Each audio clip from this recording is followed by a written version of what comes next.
preguntas por responder sobre el golpe de Estado. Alguna de esas incógnitas tiene como protagonistas un banco, un maletín y un atracador que apunta a los servicios secretos. Una de las grandes incógnitas que rodean el 23F se centra en la leyenda del hombre del maletín. Se señala al capitán de la Guardia Civil, Gil Sánchez Valiente, miembro del CSIC. Fue quien habría sacado del Congreso los papeles con el nombre del máximo responsable de toda la operación y los decretos que tenía que aprobar el gobierno de salvación liderado por Armada. Tras el golpe, escapa vía Andorra y regresa 6 años después. Es detenido y condenado por un delito de abandono de destino, pero no por implicación en el golpe, aunque se apunta que los papeles nunca habrían salido de España, quedando ocultos en una caja de seguridad del Banco Central de Barcelona hasta el 23 de mayo de 1981, justo 3 meses después del golpe. Es la versión de José Juan Martínez Gómez, el Rubio, el hombre que asaltó el banco para robar los papeles secretos del golpe de Estado. Conseguimos quedar con el Rubio. Nos relata cómo terminó protagonizando uno de los atracos más largos, 37 horas y con más rehenes, 300, que se han producido en el Estado, donde, según cuenta, el dinero no era la prioridad. Fue un contrato hecho con los servicios secretos, con el CSIC, pero el motivo era recuperar unos documentos sobre el golpe de Estado, que era muy importante para la tranquilidad, dijésemos, del país, ¿no? Que era importante recuperar esos documentos.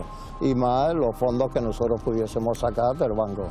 Y a las 9:20 de la mañana entremos, la gente empieza a entrar por pisos, como se había acordado. Yo entro el último, se cierran las puertas, doy 3 tirones en el techo y a partir de ahí se comienza la operación del asalto. Que hay 3 cámaras. Hay la cámara principal del banco, que es donde tiene el dinero, donde hay 2 cámaras más, y después hay 2 cámaras de alquiler a los clientes, de cajas particulares. En una de las 2 cámaras, ¿no?, está la 156. En este punto nos preguntamos, ¿qué había en la caja 156? ¿Con qué se iban a encontrar el Rubio y el resto de atracadores?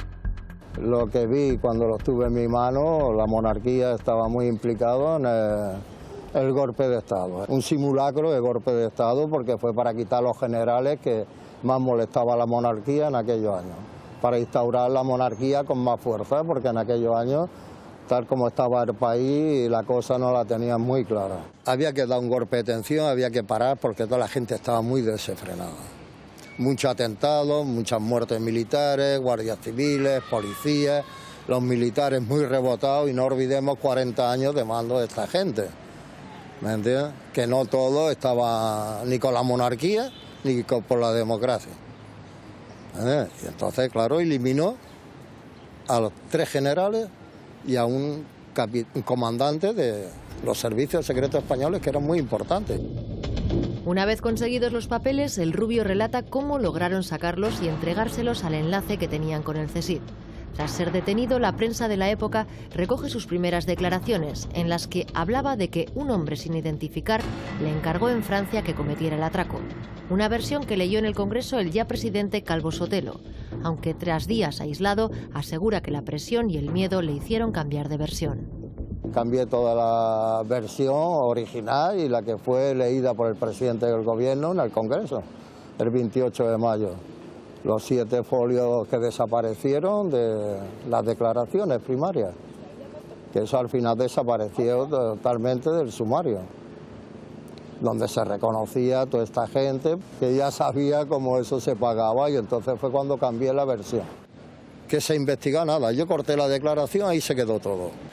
La condena 22 años, de 4.532 años, 2 meses, 7 meses y 2 días. Puedo decir 2 cuestiones. Una, cubrí el tema frente por frente del banco. Estuve todas las horas que duró el atraco. Investigué qué es lo que había detrás del atraco. No había ninguna historia de documentos. Pero además, para ratificar mi teoría, hice una cosa tan fácil y sencilla como contactar con el señor Sánchez Valiente. Sobre la figura del capitán Gil Sánchez Valiente se cierne un gran misterio. Lo único que se ha podido comprobar es que entró en el Congreso el 23F. ¿Quién fue realmente este guardia civil que huyó de España tras el golpe de Estado? Uno de los miembros del CSID, más conocido como el hombre del maletín, que luego se dice que en ese teórico maletín llevaba los decretos que se iban a establecer nada más aprobado el nuevo gobierno que iba a presidir a Alfonso Armada. No solamente contacté con el señor Sánchez Valiente, sino que hice el recorrido que él hizo cuando se fue de Madrid. Estuvimos en Andorra, estuvimos en Francia, y en ningún momento el señor Sánchez Valiente acredita que tuviera relación con el tema del Banco Central, ni que en el Banco Central hubiera ningún tipo de documentos.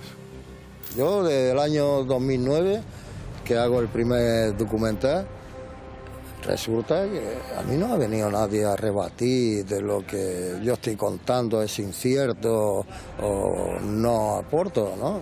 Ya las pruebas se aportan por sí solas.